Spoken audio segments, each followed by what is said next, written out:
एती राती बाबा कहमा गमेलियै है सोहाबन लागे अम्मा हेथिन असरा लगाई है सोहाबन लागे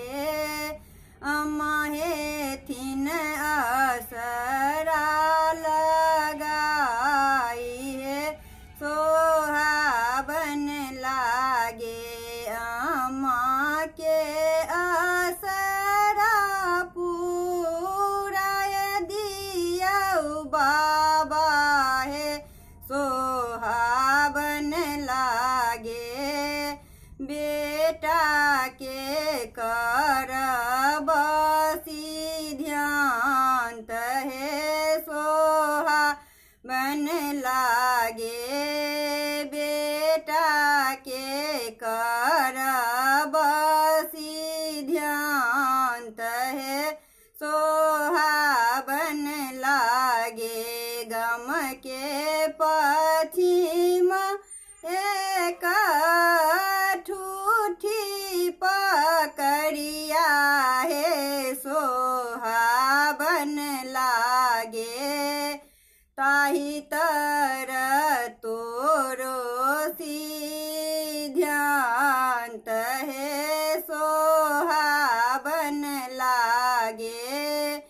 ताही तर तोहरो ध्यान है सोहाबन लागे पान पर सहित बेटा देरियने लागल है सोहाबन लागे लोटा उठबते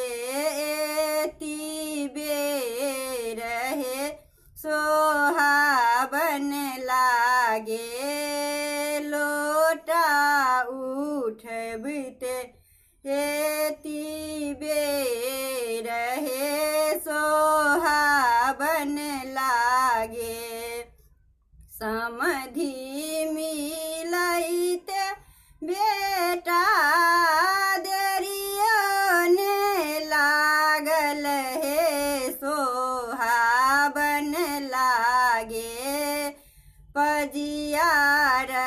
केलन एती बेर है सोहाबन लागे पजियार केलन एती बेर है